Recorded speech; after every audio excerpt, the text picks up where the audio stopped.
Welcome back to the grand finale of this very important series on brand awareness. Now, you are listening to the Marketing 101 for Small Business Owners podcast, the podcast that empowers you with the invaluable information and business and marketing strategies. I'm your host, Philippa Channer, and today we have a special treat in store for you. We're joined by the brilliant marketing expert, Katrina McKinnon, to continue our exploration of a topic that's more crucial than ever. That's brand awareness and the significance it has for each of us.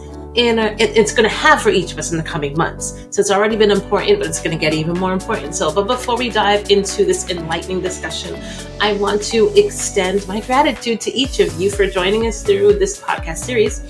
Your enthusiasm and support has been truly inspiring. And if you haven't already subscribed to our channel, now is the perfect time to hit that subscribe button wherever you're accessing this podcast so you can never miss another episode packed with actionable insights for your small business.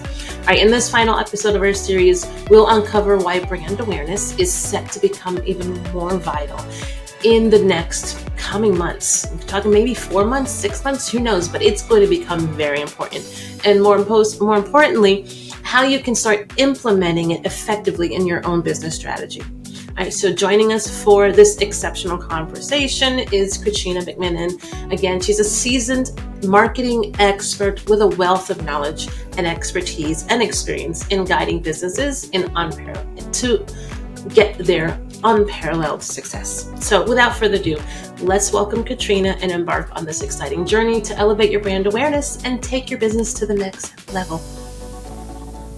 All right, Katrina, I hope I'm saying this right, McKinnon. Please introduce yourself correct if I said your last name incorrectly, and let everybody know who you are and about your company and what you do. Sure. Thanks, Philippa, for having me. My name is Katrina McKinnon, and I run a business called Copysmiths, and we love content. We love creating content, and I know that's one of your sweet spots as well. So I'm really looking forward to having this chat with you today. Awesome. Thank you so much for joining us. And yes, definitely content strategy, content creation, that is my jam. And anytime I have the opportunity to talk about it, I do. But today's topic is more about brand awareness.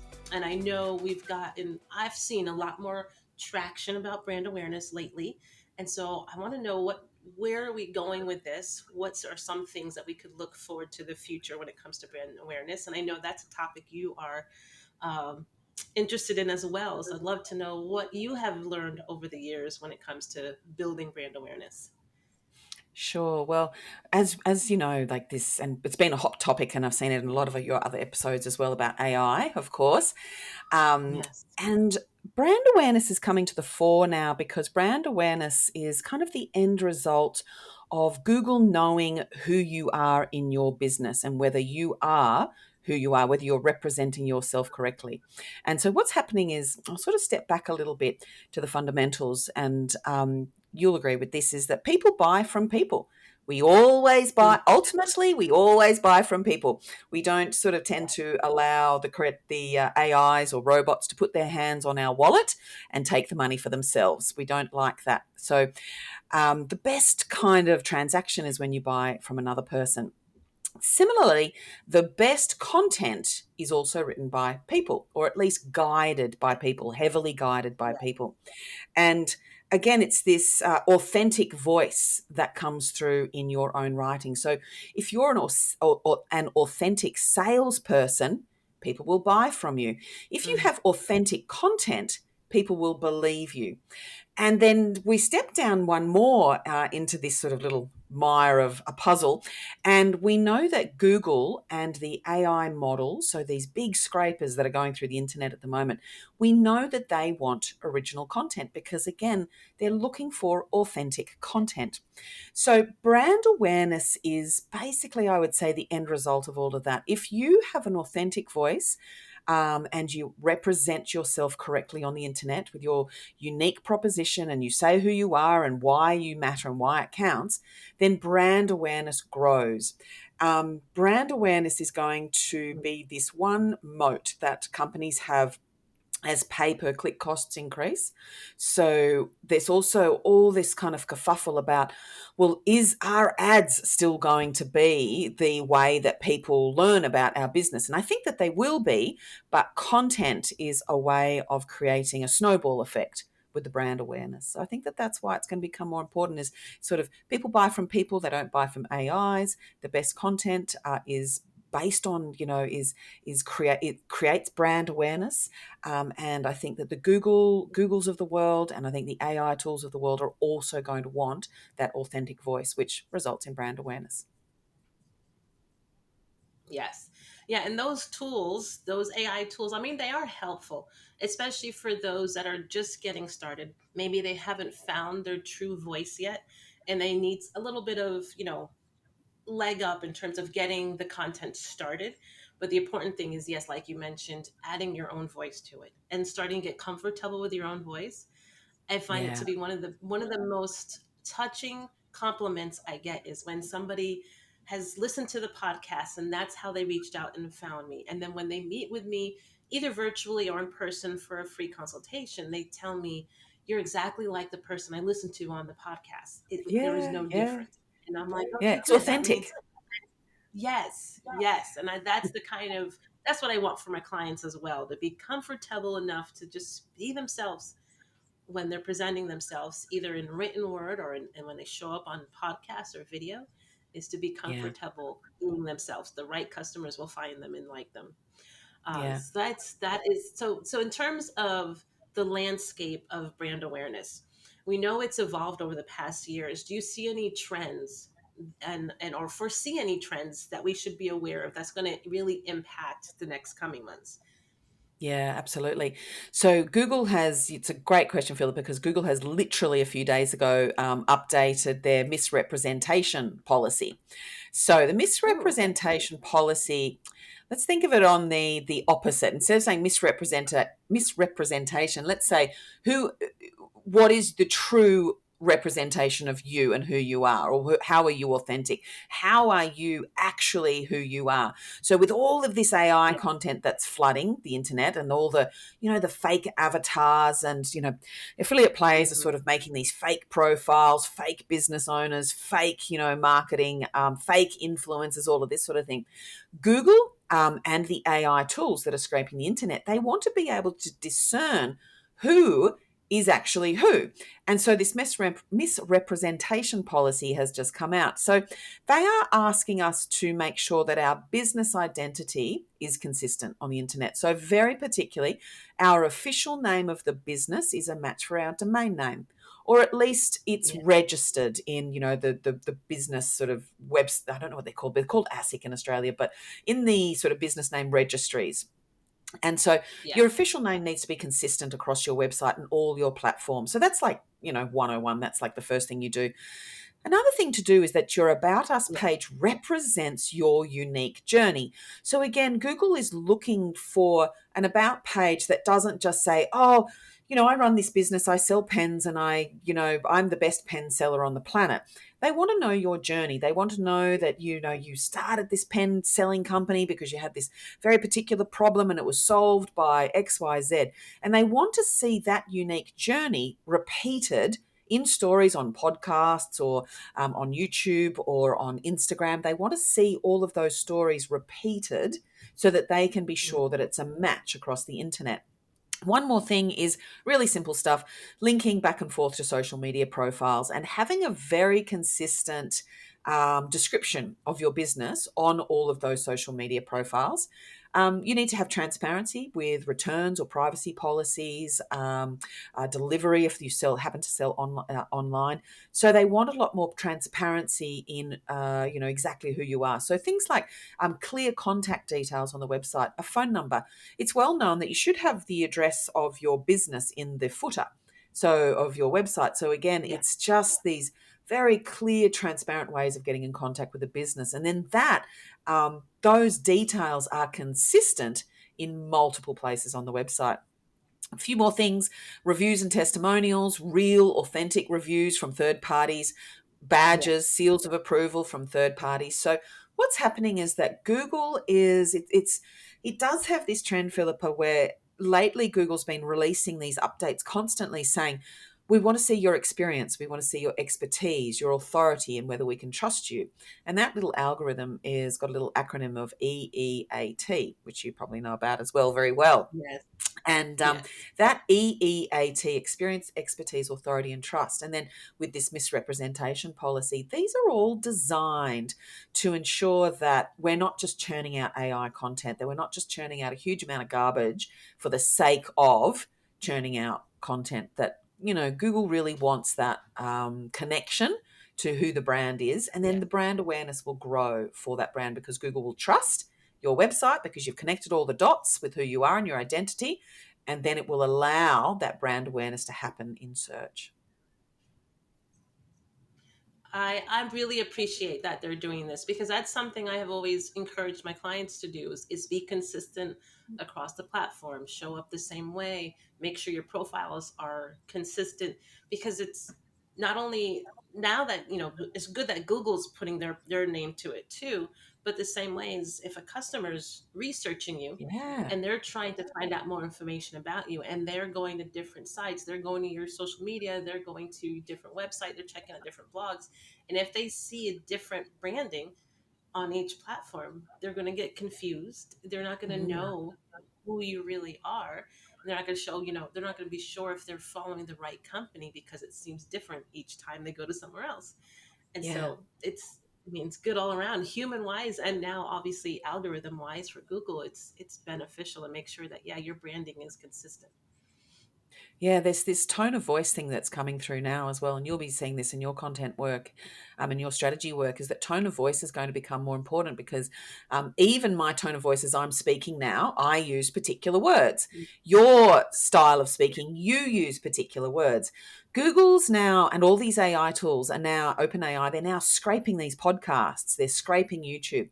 They know how I speak, they know the words that I use, the cadence, they know your cadence, the words they use, and our clients as well. They know how our clients speak or write, and they're able to literally connect it at that level. So I believe that original content, like I think that AI is a tool that we can use to, Yes. certainly help us, just like Photoshop is a tool that helps graphic designers. Photoshop doesn't make a graphic Yeah. designer good. It doesn't make their design good.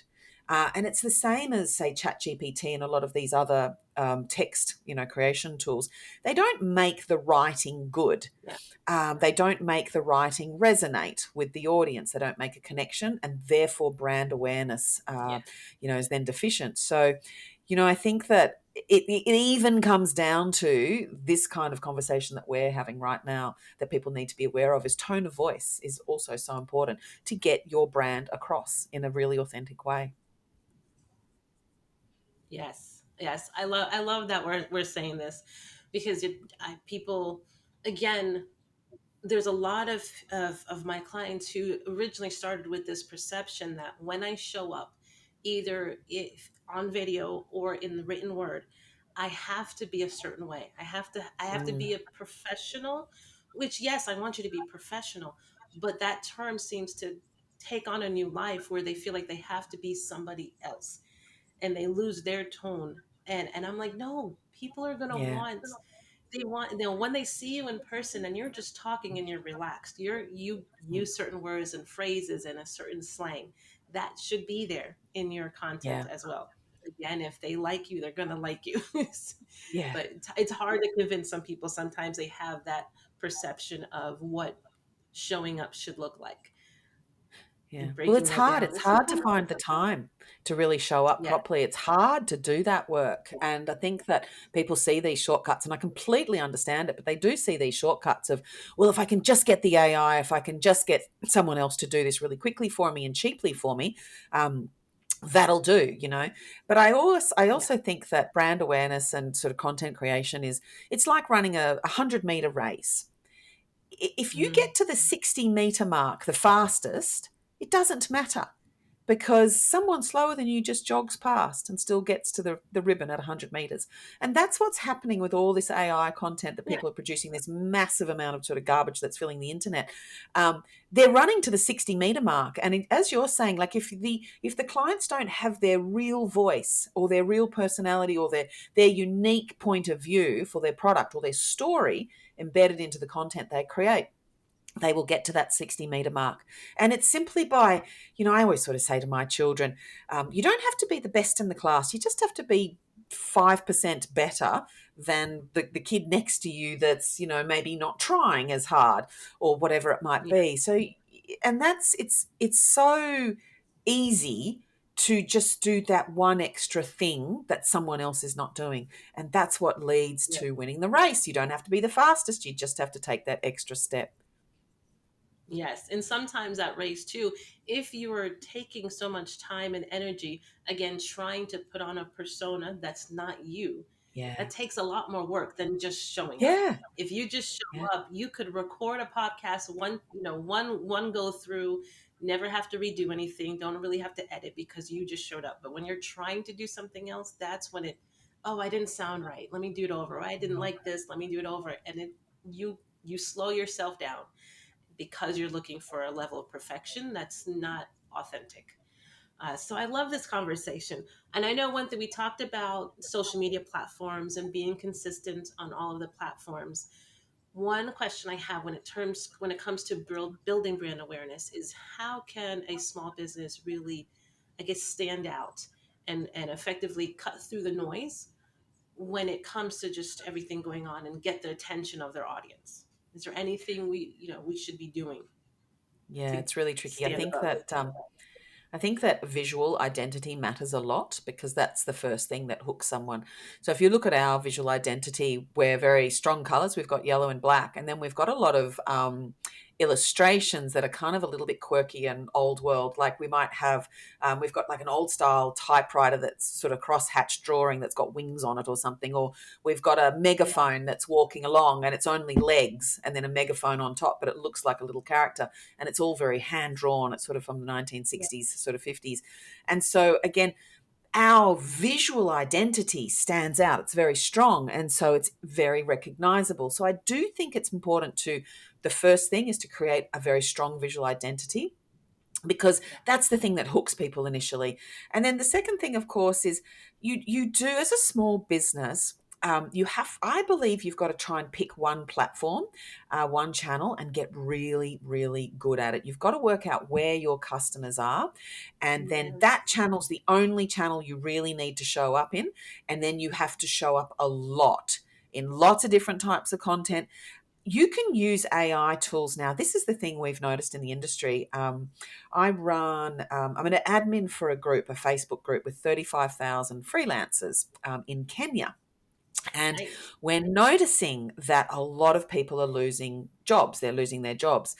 The Mm, unemployment rate is really dire over there at the moment. And so, what I'm noticing is that businesses are switching from having larger workforces to using AI tools to create productivity, to create efficiencies in their business. So, I would say mm, to a small okay. business, go and find someone, say, in another economy, that where you can leverage the differences in your, maybe say the US dollar is stronger than the Kenyan shilling. You go and leverage those different economies, provide opportunities in other countries for work, and then you choose someone who's very good at AI. And so instead of sitting there and maybe making, like, let's say, I don't know, let's say you're a B2B and you're selling stationery supplies. I happen to have a pen in my hand. Um, so let's say you're Yeah, selling stationery supplies and LinkedIn is your choice. You can now use AI tools to automatically create LinkedIn carousels, and they're quite good. But you still need a yeah, person who understands how to write and craft a story and a narrative in your tone of voice to control that AI and to control the tool that creates all those social media assets for you. So I would say as well that yeah. small businesses, it's perfect for small businesses, because costs have come down to produce content. It's much cheaper nowadays to produce content. Yes, yes, and that is frustrating. I know I've heard horror stories, and also just fear of being replaced by AI, and I've also heard the suggestion or the advice is like, okay, no, AI is not going to replace us. It's people who use AI will replace us, and so that's Yeah, true. I mean, absolutely. don't AI is I don't see it's going anywhere. I think it's only going to improve, and so saying, I know some brands are like, oh no, I don't use AI at all in my strategy, I don't use it in my office, and I'm like, is that a good strategy though? It is Yeah, a new tool or resource. It's just a matter of how you use it. How do you stay authentic with yourself and with your brand, but still incorporate these to help your business grow? There's so many different ways and so many different AI apps out there, not just the writing tools, but there's so many other yeah. tools that are beneficial to help your Mm, brand really get up and out there. So, not being shy away from AI, but also finding that balance, how much you use it and how you use it, understanding how to still have your authentic voice while implementing AI into your strategy. yeah. There's a very cool tool, Yes. Okay. Philippa, that you made me think of, is called Booth.ai.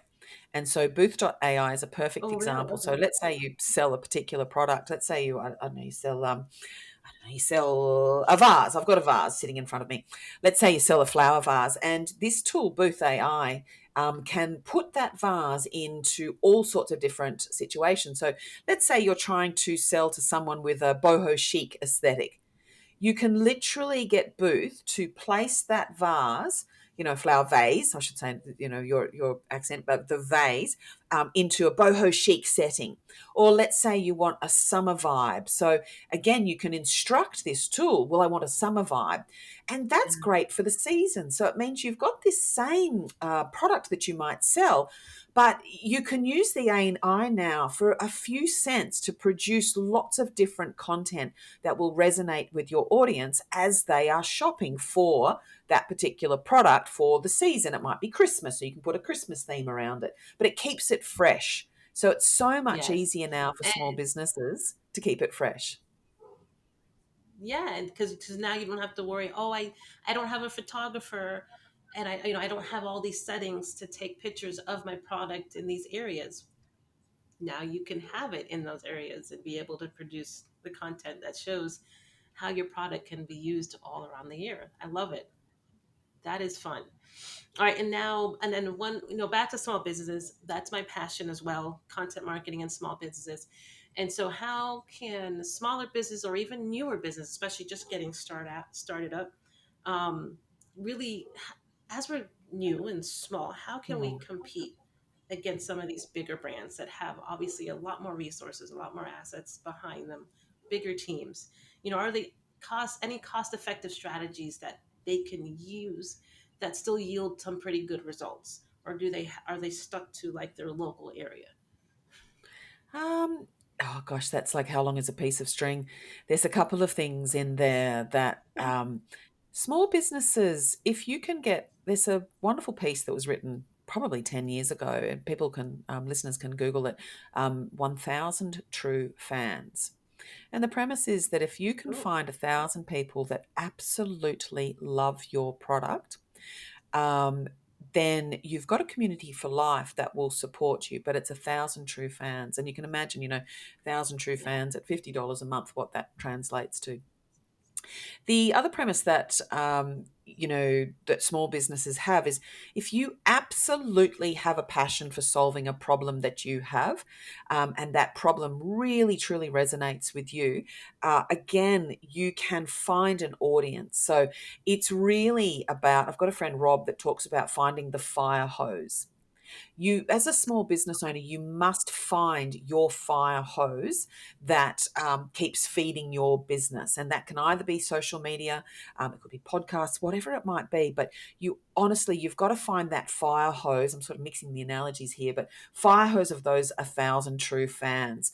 And that's where it all really starts. So there are tactics, that you can do. There's things like you can hire more affordable employees and labor from different countries. You can use AI tools to shorten your sort of go-to market strategies.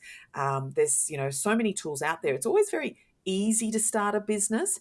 It's quite difficult to keep running it and to understand whether it's profitable, and Yeah. it's pulling all the Yeah. the levers and the gears as you go along. That's the tricky bit. So yeah. Yes. Awesome. Awesome. I know that was one thing I know, always hearing the stats about, businesses starting, and, all the business that start this year, 20% are going to be closed by the end of the year. By Yeah. 5 years, it goes up to 50%. And then 10 years, it's up to 80% of them have closed and only 20 are still open. And it's scary. But it's the reality of it. And it's just those that stay, they really embrace how to run a business, not just do what they're good at. Like if it's a plumber or a photographer, they understand that it's more beyond just delivering the product to the client. It's a lot more Yeah. business behind the scenes and running the business. It's a whole new world, and I can Mm, I can understand and empathize with those that just realize they weren't cut out to do it. mm, But I'm here to help those that are want to stick through and make it past that 10-year mark. mm. So Katrina, I really appreciate you taking your time out to share with us, um, and share your expertise, share your wisdom. I know brand awareness is so important, and I appreciate all the wisdom that you've provided to help equip people to be in a better position over the next few months and years with their business. So please let us know, how can we follow you and get to know you more? The best way is really just on LinkedIn. You can either find me on copysmiths.com or on LinkedIn. Just search for my name, Katrina McKinnon, with a K. Okay, perfect, perfect. I'll be sure to link those in the show notes. And when this podcast goes live, you will definitely get notified so you can share it with everybody else as well. So I really appreciate your time being here. Thank you so much, Philippa. It's been great.